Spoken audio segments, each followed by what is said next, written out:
It was winter. A thick blanket of snow lay over the island of Sodor. All the engines were busy carrying passengers and goods from station to station.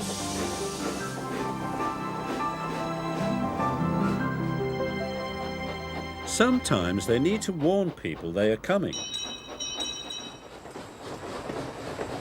So steam engines blow their whistles.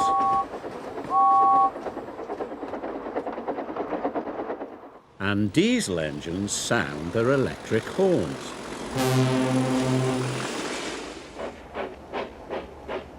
One day, Percy took some trucks to the smelter's yard. He whistled hello to Harry and Bert. But Harry and Bert laughed. "Caught out a whistle," chortled Bert. "Just listen to this."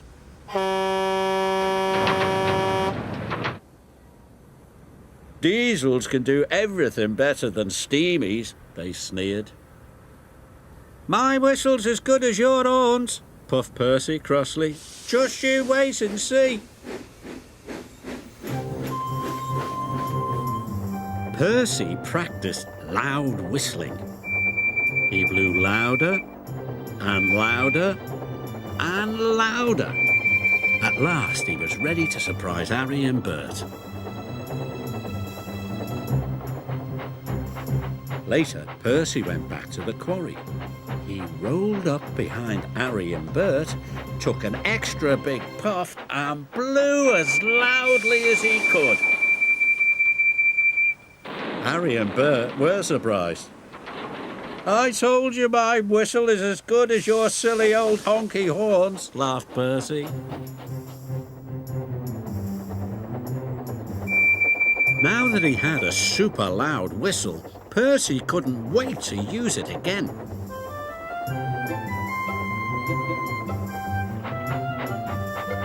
When he saw Thomas in the sidings, he took a big puff and blew as loud as he could. Thomas was cross. "That wasn't funny," he sniffed. But Percy didn't notice. He was too busy having fun. Percy saw Bertie the bus. He took another big puff and blew. Bertie skidded all over the road. "Percy!" he cried crossly. He had nearly caused an accident, but Percy had already chuffed away. That evening, Thomas told Percy to stop surprising his friends. "You made Bertie skid across the road and my trucks got damaged," said Thomas. Percy was sorry. "I won't do it again," he waved. "I promise." But the next day, Percy was bringing the milk train from the dairy. "I wish I could have one more loud whistle," he said to himself. He couldn't see any people or engines. But there was something else Percy couldn't see. Trevor the traction engine was taking food to the farm animals. With snow on the ground, they couldn't find any grass to eat. Percy took his biggest puff of all and blew. Trevor was so surprised his trailer bumped into a pile of logs. A log fell off and rolled down the hill. Snow stuck to the log. It turned into a snowball. The snowball got bigger and bigger. Percy was enjoying himself until he saw the snowball. "Oh no!" cried Percy.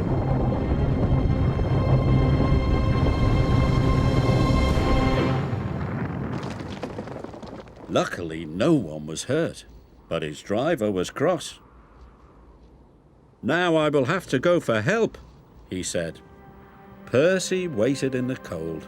His funnel was freezing and his axles were shivering. At last, Thomas arrived with the fat controller. He was very cross indeed. Whistles are for safety, he told Percy, not for playing games. You must only use your whistle when the time is right. Yes, sir, shivered Percy, and he promised to use his whistle properly from now on. The next day, Percy was a very quiet engine indeed. He didn't use his whistle once. But as Percy came out of the tunnel, he gasped. A big snowdrift had slipped onto the tracks. Percy heard Thomas. He was heading straight for the snowdrift. If he did not stop in time, he would have an accident. I must warn him, cried Percy. Percy took the biggest puff he had ever taken, and he blew the loudest whistle he had ever blown. Something must be wrong, cried Thomas, and he applied his brakes just in time.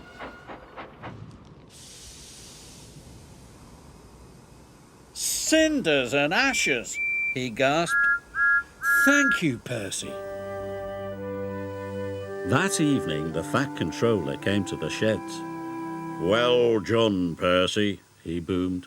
You blew your whistle at the right time and saved Thomas from an accident. You are a really useful engine, and a safe one. Percy was so proud his firebox tingled. Percy uses his whistle safely now, and all his friends are glad to see him.